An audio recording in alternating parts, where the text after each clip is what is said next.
everybody again. Welcome to Baltimore County Recreation and Parks Women's History Month celebration. And in honor of Women's History Month celebration, we are holding a WebEx series honoring phenomenal women. And tonight we have a very special guest. I mean, this is huge for the department, and it's an honor and a pleasure to have us here with us. We appreciate you giving us your time. Madam Stacy L. Rodgers, CAO of Baltimore County. Welcome. Thank you so much, Mr. Edwards. I'm just honored and just delighted to be with you all this evening. I just get tickled when people invite me to speak and share my journey that has led me here to beautiful Baltimore County, as I refer to it. Yes. So So welcome here. It is definitely an honor to have you with us, and I'm ready to get things started. So okay. my first question of the night for you is just tell us a little bit about your upbringing and background, how things got started for you, your family history, and just how did you become such a phenomenal woman that we see here today with us. Well, the journey is incredible. I will say that. While I did not know where my career would take me, I was pretty adamant about it from an early age that it would be a career of service, a career that uh, enabled me to help other people. Um, just that helping spirit. Um, I am from a small town right outside of Pittsburgh, and I am a coal miner's daughter. Hmm. My uh, paternal side of the family were coal miners, and my maternal side of the family were steel workers. So I'm deeply rooted in Pittsburgh tradition. And as everyone knows, I am indeed still a Steelers fan. And while I have been here in Baltimore many, many years, I say to individuals, my heritage is indeed a Pittsburgh or Western Pennsylvania heritage. My great grandmother was a steel worker. So Hmm. I am a Rosita Riveter legacy. I just rivet a little differently. Okay. And I so, came to Baltimore from Pittsburgh for school. I attended UMBC, mhm. received my undergraduate degree there, and went on to complete my master's degree at the University of Baltimore, and had the honor during my career to attend Harvard um, certificate program. It was an on-campus experience at Harvard main campus, and received a certificate in executive leadership from the uh, School of Government. And I think all of these experiences have really helped to, shape a career in the public sector. I've had some other experiences which I always encourage, especially young leaders, to take advantage of um, beyond classroom experience. Graduated from the Leadership Maryland program in 2009. Actually was valedictorian of our class, which just again amazed me that my peers would select me. And also completed the Executive Leadership Institute with the National Forum for Black Public Administrators, which is a national organization that I have been a member for close to 33 years. And I strongly encourage colleagues to become involved in professional associations, because we have to be lifelong learners and always wanting to increase our skills and our understanding of our respective fields. Okay. Had the opportunity to work at every level of government, but there are a number of positions that stand out for me, and I enjoyed them. Immediately prior to coming to Baltimore County, I was the director of Baltimore City Department of Social Services, Okay. which is one of the hardest jobs, but one of the most rewarding jobs because you know that you're helping, absolutely helping people each and every day, because that department serves those most in need in the city. Mhm. The best position prior to coming to Baltimore County that it just stands out for me, I had the honor of serving for 6 years in the Obama administration at the Social Security Administration here in Baltimore County Mhm. as the chief of staff, which took me all over the country and had the responsibility of day-to-day operations for 65,000 staff people and a $12 billion budget. Wow. So it's economies of scale. But I am honored to be here in Baltimore County in 2019. April 1st, I assumed the role of County Administrative Officer, being appointed by our very own County Executive, John A. Olszewski Jr., and I serve as CAO. And some people say, well, what does the CAO do? Mhm. My responsibility and role is defined in the county charter, and I am responsible for ensuring the effective delivery of services and day-to-day operation of county government. Okay. So, and being the first uh, African American and only the second woman in the 365-year history of our county is a deep honor. That is great to hear. Like 30 years of service. The time flies. It I, does. and so being as though that you were a part of that Obama administration, like what are some of your highlights of just being a part of that whole historical, moment? Because for a lot of us, it was something that, we'll tell our great grandkids about. How was it working and living that dream and being a part of something so great that would be long lasting? Oh my God, I tell people all the time that it's sometimes surreal because it went by so quick. Um, and at the end of the administration, it was like we were trying to hold the hands of the clock. No, no, no, no, Yeah. it could be over so quickly. But I'll say, working at the federal level, first and foremost, as a practitioner, I'm a public administrator by training, is the ability to influence public policy.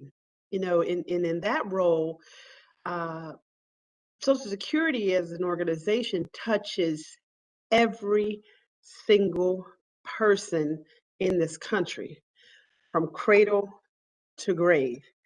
And policy decision making and rationale for why we do what we do and why we operate, that was the I guess the peak of your career where you're saying you're helping everybody in some way, because Social Security at birth issues Social Security cards, Right. and for new Americans they issue Social Security cards. During our careers or our lifetime, they gather all of the information about our earnings, which is really important because at the point that we retire, you need all of that information to determine what your retirement benefits are. Social Security also runs the largest disability program in the world, not just the country, but in the world. And then when people retire, Social Security is their form of income. The income that people receive when they retire is the largest economic driver in every community. Social Security, retirement benefits. And then last, um, from a impact standpoint, Social Security also pays survivor and death benefits when individuals pass away. So that's cradle to the grave. To be the chief of staff of that organization, I could literally say that uh, the work that we collectively did across the country and internationally, because Social Security has international offices as well, because there are Americans who live abroad that have to be serviced as well.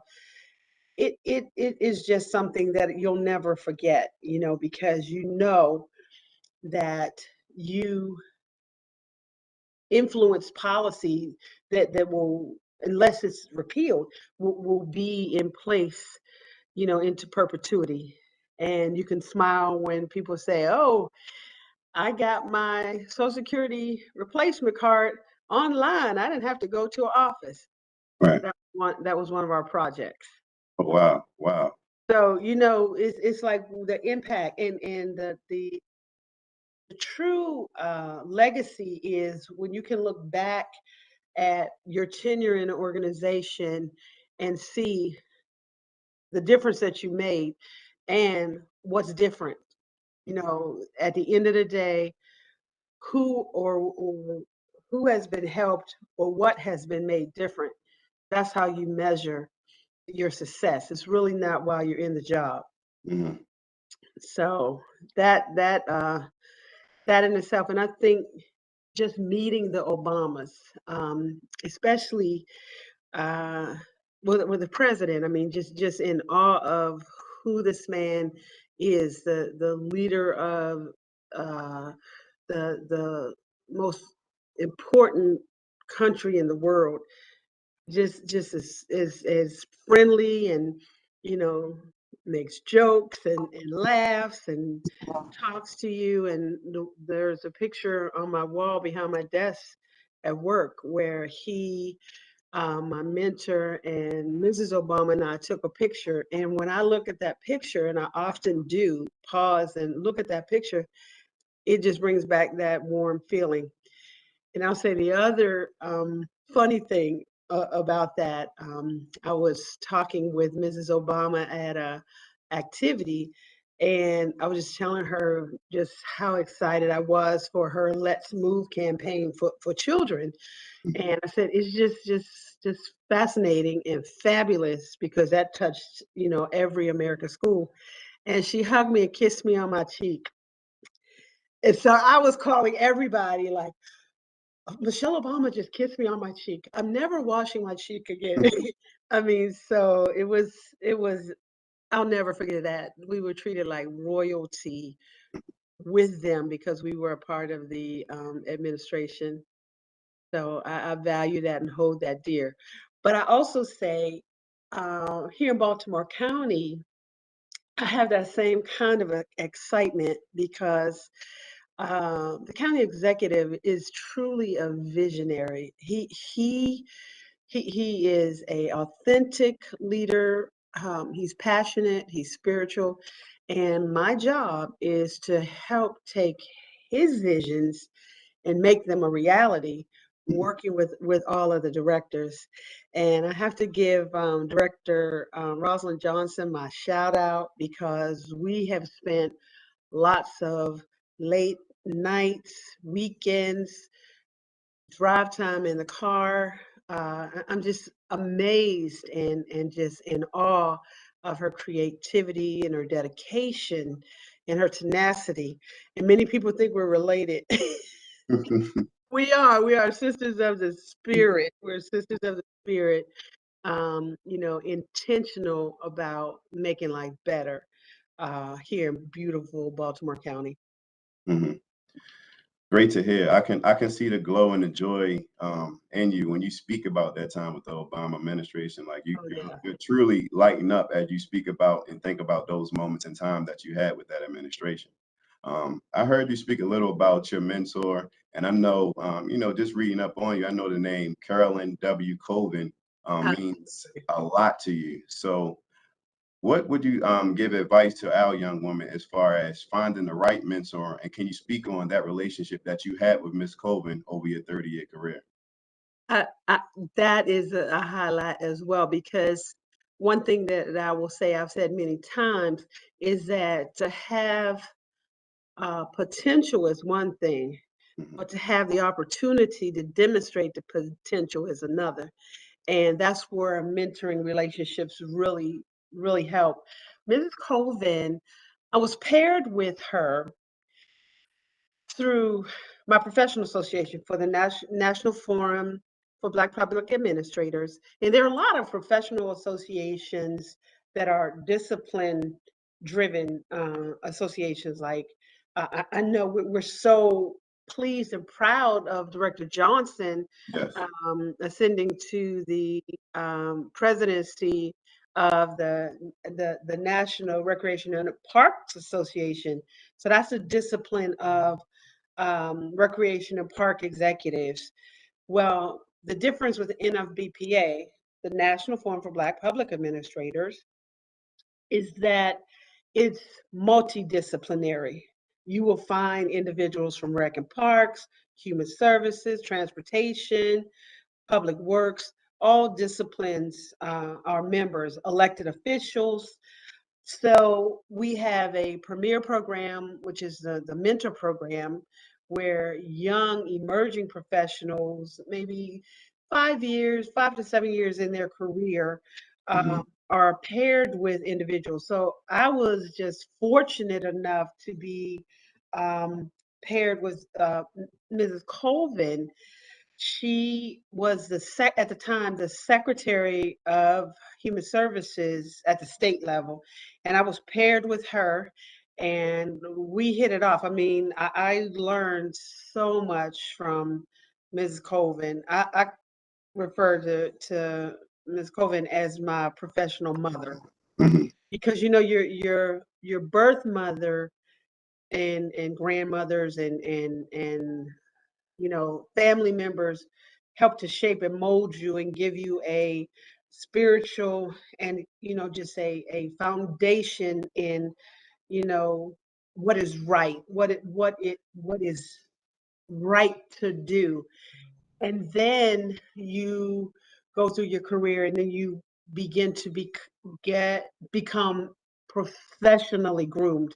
So Hmm. Mrs. Colvin, it's amazing. We met, and the first thing she told me, she was like, I don't know why I committed to do this, because I really don't have a lot of time, but something said that I should.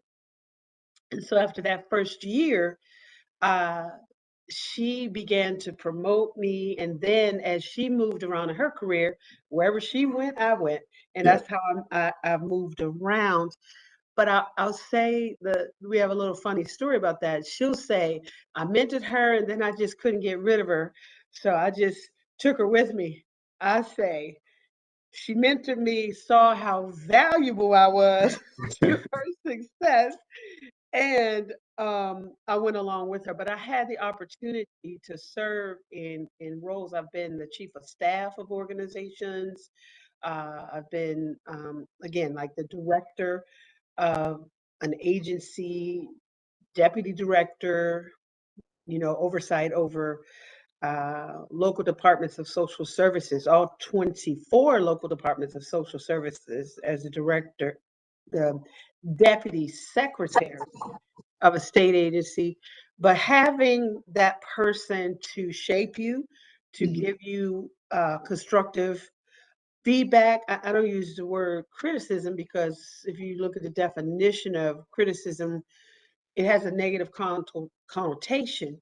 But constructive recommendations, how you can improve, or if there are weaknesses that they see, it's important to get that feedback. Um, So I encourage um, women and men to, identify an individual that you may see in your career area, or that you just see their characteristics and want to model those characteristics as a professional and just a person in general.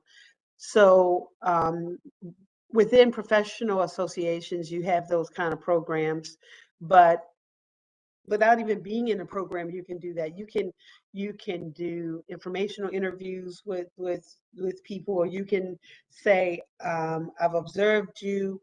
I would really like, do you have time to mentor me? And now it's a little easier because we have the technological capacity to do so. So I have various mentees across the country. And as I meet uh, new individuals, because I serve now as the vice president, the national vice president of NFBPA, and in several years, I'll be the national president of NFBPA. So, of course, trying to continue to grow the organization and encourage the next generation of public administrators to be groomed and ready for service, because we boomers, we're on the back nine. We're headed to the door. Mhm. We weren't. It wasn't designed that people stay in these jobs forever. But we have to make sure that there's a group of highly skilled and trained professionals coming behind us. And I'm pleased to say I'm doing that right here in Baltimore County. And I'd be remiss if I didn't acknowledge my special assistant, the assistant to the CAO, Savitra Peoples Brown. She recently got married. Mhm. Um, who we're in the we're replicating what Mrs. Colvin and I experienced. The difference is I was with Mrs. Colvin for 26 years.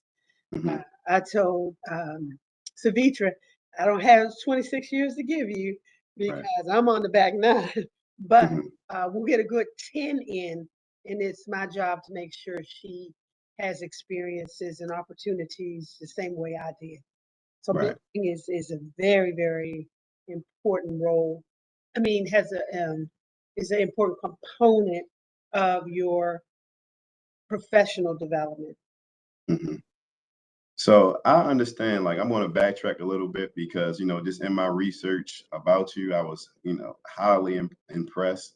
It was an honor to find out more and more about you as I read about you, because I just was in awe of the things that I read and seen. But let's go back to that undergrad. When did you understand that it was important to be a part of AKA sorority, that pink and green? Well, that's another piece of service to all mankind. Mhm. That is our motto, and something that I live by. I'll tell you, it really occurred early on. This was prior to beginning college. I knew women in my church back home in Pittsburgh who Mhm. were AKAs, but then I met a young lady who my older brother was a year ahead of me and went off to college before me, so I would go and visit him. And I met one of his college friends who happened to be an AKA, Mhm. and we hit it off. And from the influence of the ladies at my church and my friend Kimberly, I was like, when I get to school, I know Mhm. which way I'm going. The other thing is, it's really funny. My favorite color, even from childhood, was green. I mean, Mhm. it really didn't have anything to do with AKA, uh, Mhm. but it was the case that worked out too. It's like pink, green, yeah, I can deal with that. Uh-huh. But it was again another situation where nurturing, after I pledged and pledged at UMBC, Mhm. and then began to work at Coppin State. sorors there. Hmm. 2.5 years after I graduated, my mother passed away. Well, then the older sorors at Coppin, but also at my church, just like took me under their wings, and that's where I met really my first mentor is Senator Dolores Kelly, Hmm. who is an AKA, but also she, she saw she had a career path for me was a little different than the Right. one I took. She wanted me to go the legislative path to become an elected official, but I had to make a choice of like I really enjoyed the executive branch experience of implementing the law. And once the legislative part, it comes back to implementation. And that's, my love, my passion is about excellence in implementation and operation of government. So that's it all worked out, from the standpoint of really that path that God really does have for us. We just have to play it out. Sometimes we take some detours that weren't on the in the plan or the design, but there's someone there along the way, interceding in your life to help you because we don't get here on our own. And once you get to a position, it's not about you. It's about, paving the way for others. Hmm. Yeah. That's a great story to hear. I see that you love the color green. Dude, I have a green door, You're right. green furniture, green clothes. And look, my husband's like, can you pick another color to wear? Some are So, pink too. mhm. So let me get into my next question. What advice do you have for young women who aspire to be great leaders as yourself? Like what steps and lanes should they take as they move forward in their own careers? Like you said, you can't do it forever. So a lot of young women are coming behind you. What is your Yes. greatest, advice to these young women? Well, I always say, and Savitra can attest to this, is you do have to pursue your passion. You really have to figure out, try to figure out early on what it is that you're passionate about doing. Because the one thing that I hear many say, men and women, is lamenting, I wish I would have done X. You don't want to go through your career and say, I wish I would have done X. Like a lot of people said, you should go to law school too. I had to make a decision, do I really want to do that? What do I want to do? So you have to think about that. And then once you really know, because different things excite, we all have our area. Like, for example, I know I could not, while I have the greatest respect for teachers, K through 12 Hmm. teachers, I could not be a teacher. Right. Just, I just applaud educators. It's hard because when it's just you in a room full of children that are coming with whatever is happening at home is coming, it's incredible. The amount of responsibility and what the charge that a teacher has to influence a young person. And I just think it's a field that's so, you know, un- misunderstood in terms of the value. Think of it. Each of us, if it were not for a teacher, early on in our career, I mean, in our educational experience, think back, we wouldn't have made it to the level to even get to college to think about a career. So you got to really think about what you want to do. The other thing is um, when young people come to the county for our summer youth employment program, the young people that are assigned to us. And every year I say, yep, we want to host a young person. And we host interns as well. I have them learn about county government and learn about public service because it's an honorable profession, regardless of what you do in the public sector. It's an honorable profession, and many things that we do in government you cannot find or replicate in the private sector. But you got to find that niche that makes you get up in the morning to say, I'm ready to get my clothes on and get there, get to work, as opposed to, oh God, I got to get up and go to this job. To me, that's the difference in a career as opposed to a job that just gives you the money. It may take you a while to think about it, but you should always. The other thing that my mentor told me early on, have 5-year goals for your life and your profession. Where do you see yourself in 5 years? 5-year increments, so that you can plan accordingly in terms of resources that you need. If you want to pursue another degree, what resources are available. Always be willing to explore. As I said a little earlier, do information or interviews if you want to learn more about a position. Explore all of the positions.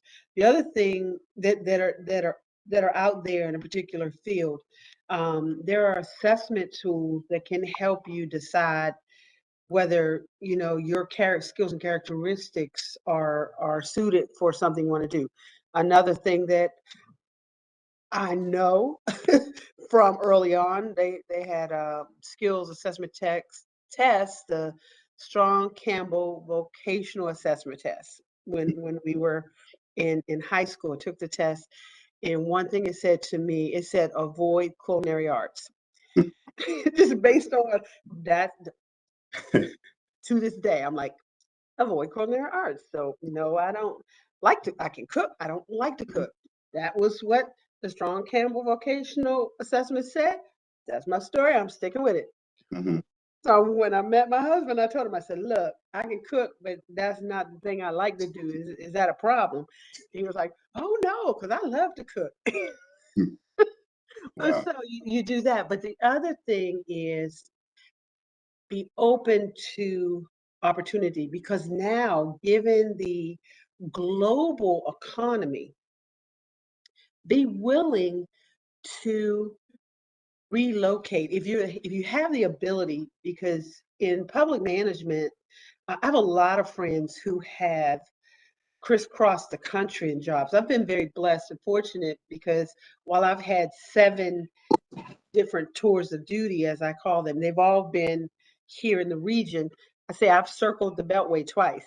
Mm-hmm.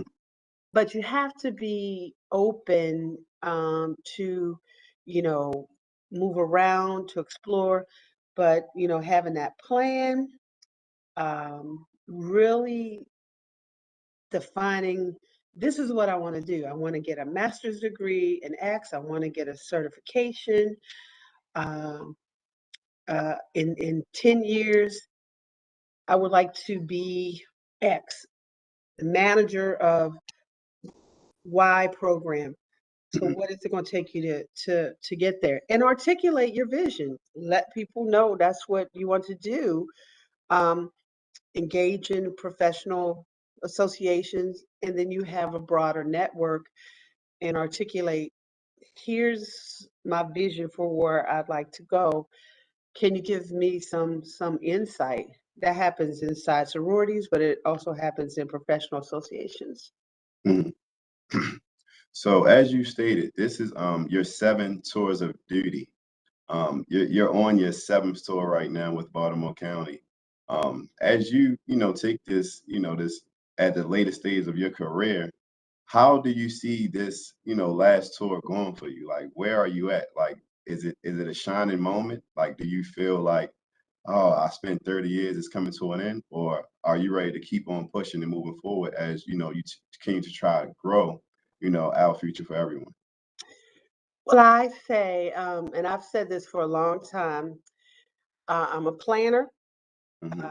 I'm very structured in that 5-year planning piece.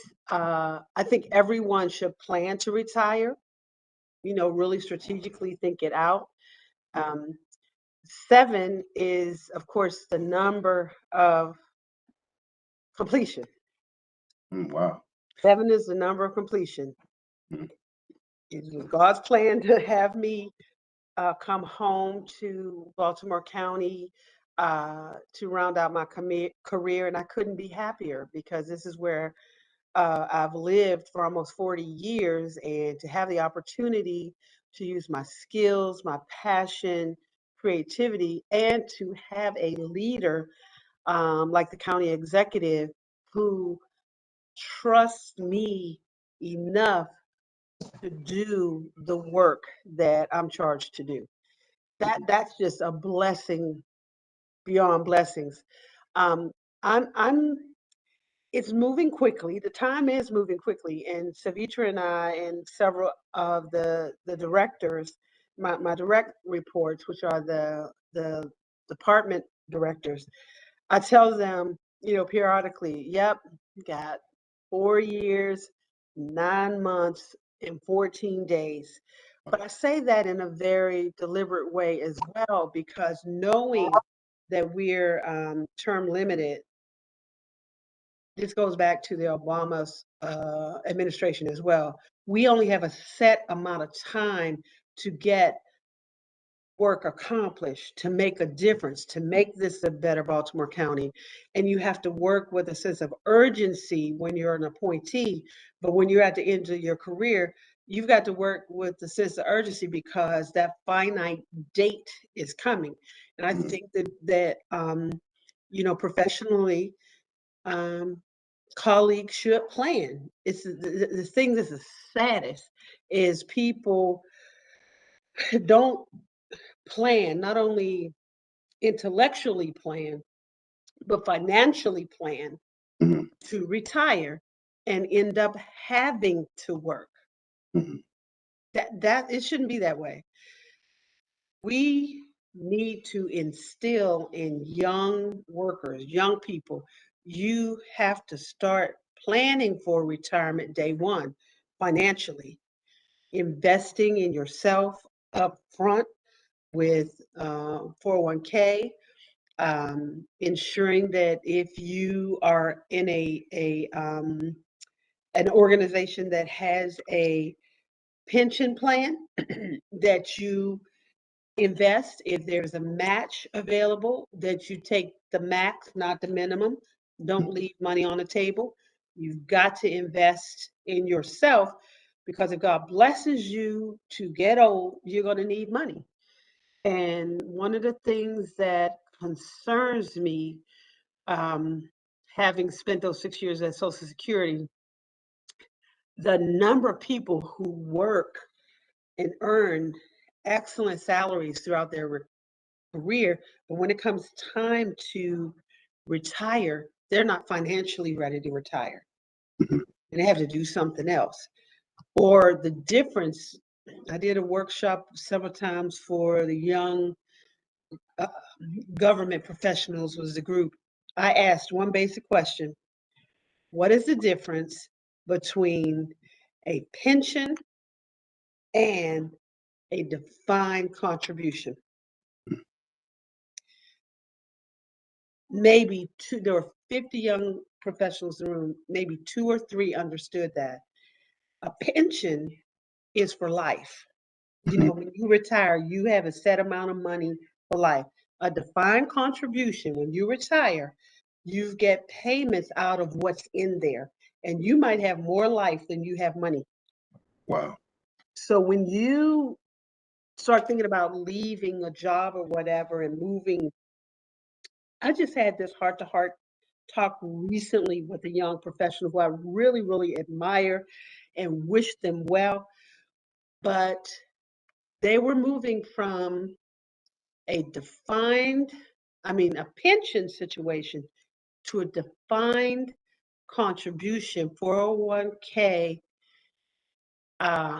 contribution from the employer and match you, then match what you put in. But here's the thing, if you don't max that out, you still run into a situation that is not into perpetuity. Mm-hmm. More people in this country retire and have to do something else, or retire and can't live at the same lifestyle. They Mm-hmm. have to, they have to, you know, figure ways to reduce their expenditures because their pensions don't match, or the rest of their savings don't match what their earnings were. Mm-hmm. That's a big problem in this country. In general, it's just not one sector of the society. It's across the board, and there's a lot of research out there, but it's a quiet issue that we really need to address Right. as a society. Mm-hmm. Yeah. Yeah, more people should know about that. I'm learning some things myself listening to you talk. So it's something, and that's like one of my passion points that I tell everybody. Some of my colleagues who were ready to retire, I was like, hold up, wait a minute. Do you really need to um, do you really need your Social Security right now? It's fine to retire, but if you take your Social Security at 62, you're locking in to, that's early retirement, not the maximum. Mm-hmm. Anybody born over not after 1960, full retirement age is 67, not 62. Mm-hmm. And if you retire early before your full retirement age and begin to collect your Social Security and you want to work, you're limited to what you can earn. Wow. And if you go over that amount, they start taking the money back. Mm-hmm. So you working to pay back Social Security. It's not a good strategy. Wow. So moving forward, we're coming to a close. I want to know, as you're on this seventh tour, when do you feel that you will be able to fulfill your personal mission in public service?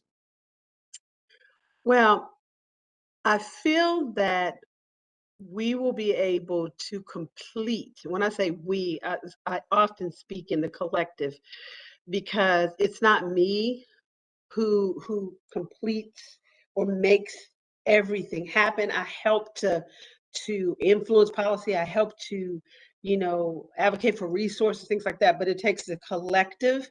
As the directors will tell you, we operate on a wagon wheel. Mm-hmm. Every person is critical to making it happen. What we're trying to accomplish. That's what the spokes are. The middle of the wagon wheel is whatever it is. It might be helping a person or a program or whatever it is. Then we all come together and do it. That, in Harvard terms, is called integrated matrix management.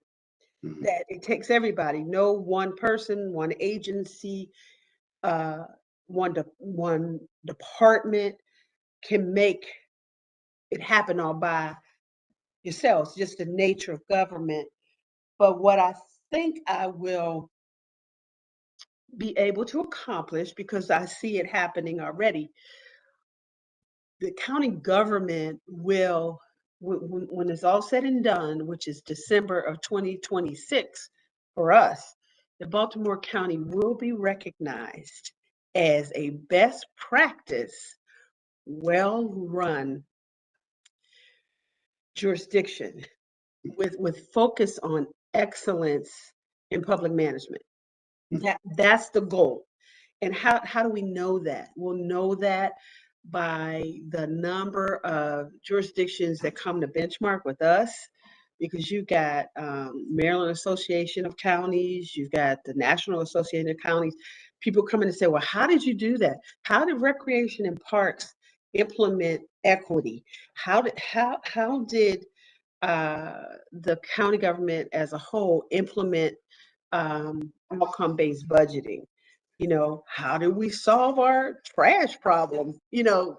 When people begin to come and look at our county, and I feel it coming now that we understand, that what the mission is. The little thing that TikTok always said, I understood the assignment, which I think is like really cute. When we understand the assignment and we work collectively to get the job done and get the outcomes, the desired outcomes that we set forth, and serve um, the people we're charged to serve, because we're servant leaders. Government is made of servant leaders. We're here to meet the needs of a sector of the population. Our jurisdiction, 850,000 people. I have to think about them first. I feel like I will have fulfilled my mission for this final leg of the journey. Um, what will I do after that? There's a couple of things. I have to help my little grandchildren. I have two grandsons that are absolutely my heartbeat, making sure that they have a foundation, a good start, and the same kinds of experiences that I was blessed to have. I was blessed even further to give my own child. My husband and I, raised our son, and now we're helping to support and raise our two grandsons. And that's my true legacy, because they're my legacy.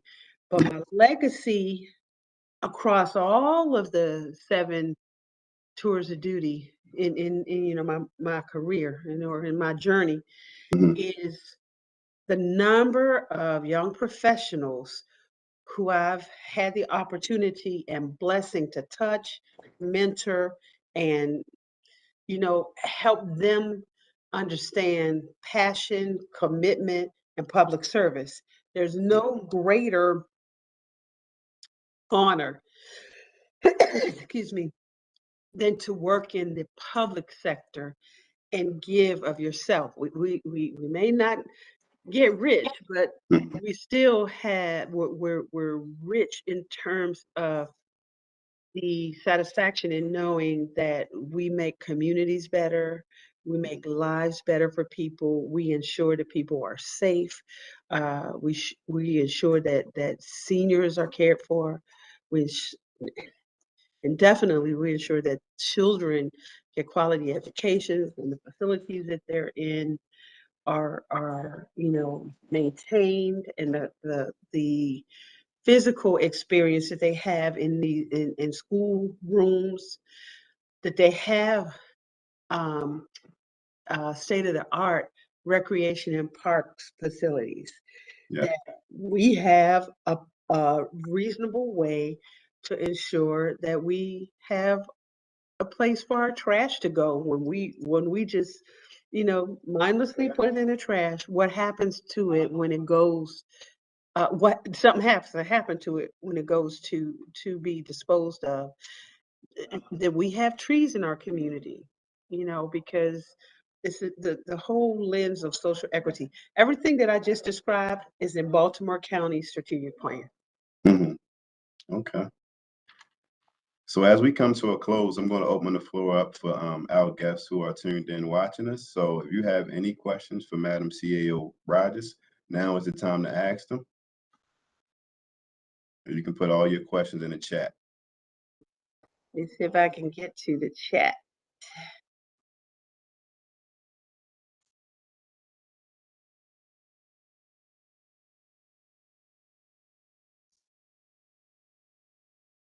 Mary You says, are welcome, Mary. Absolutely. It's my honor. yeah. Don't see any more.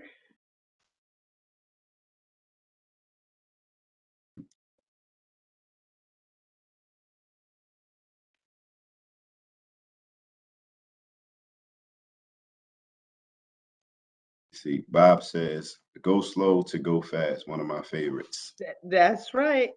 That look, they know me well. I'm trying to see where my little icons are. We do this all the time. This is something that that I say to the CE, but I don't know if it's in this version, Hmm. the emojis. Maybe this version doesn't have it, but it's a little turtle and a rat. There it is. Thank you, Bob. You see Yeah, little turtle. Bob is It is. coming through with the emojis. I do that all the time in meetings and then class or whatever because sometimes you got to go slow to figure it out, Hmm. then go fast.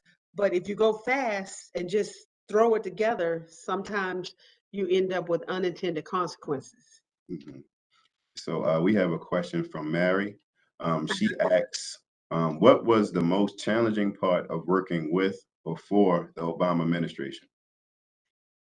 The challenging part I will say is that the division and divisiveness in Congress, because the president really couldn't get legislation through. I mean, it was like an uphill battle. It was very difficult for them to see the big picture um, and what's in the best interest of the citizenry. It was frustrating that partisan politics was just stymieing everything. So the president had to literally do things through executive order as opposed to being able to partner uh, with Congress. That was disappointing. As a citizen, that was disappointing to me because partisan politics should not prevent you from doing what is right for the citizens. It shouldn't. And that's when I'm really pleased here in the county that our working relationship with county council, that we absolutely have a work. We don't always agree, but we have a strong enough working relationship that we can get bipartisan support for major agenda items. Yeah. We have another question from Miss Annie Sanchez. She asks, what will you miss the most when you reach your point of completion? Um, Probably making things happen, Mhm. knowing when you're in the role. But this is the other thing about these jobs. In a servant leadership model, it's not the title, it's not the salary, it's not the power. It's the collective effort for the good. People still don't believe that I'm going to retire, but I think that'll probably be it because I'm used to taking the vision of the elected and making that happen. So, I won't be taking the vision of an elected and making it happen, but I still have opportunity to influence policy, from an advocacy perspective, help my grandchildren. As I said, that's a big priority. Your priorities shift as you go. Just take a little bit more time for myself because these jobs do uh, wear you down. Self care is so important to this equation, and I'll say I have been guilty of not prioritizing self care. Learning that no is not a bad word. No is a self-care word. Yes. And it's jobs like this can overwhelm you to the degree that your commitment is a detriment, you know, to you because you just gonna push, push, push, push, push, and then you find yourself at the point of bad health or exhaustion or like I just can't. I have this little emoji that the person just laying on the floor like I just can't. And I've Mhm. had a couple of days like that in the 4 years. Mhm. So on that note, Madam CAO Rodgers, I want to say that we appreciate your time. It was more than an honor. It was a great pleasure of mine. I'm so happy that I was able to moderate and learn from you and take in all your wisdom and advice as I move forward in my career. I know that Baltimore County Recreation and Parks appreciate you giving us a slice of your day just to be with us. Is so much appreciated. And I just want to say, like I always tell our guests that we have on, like I want to give you your flowers while you can smell them because you Thank deserve it. you. I appreciate the 30 years that you put in public service, not only for the county, but honestly for the world. So on that note, we will end it. To everybody who joined us, I appreciate you listening, and I appreciate you joining us tonight. Madam CAO Rodgers, thank you again. I look forward to seeing and hearing from you again, and I wish you all the best on your 7th tour. Thank you so much, Mr. Edwards, and to the Rec and Park families.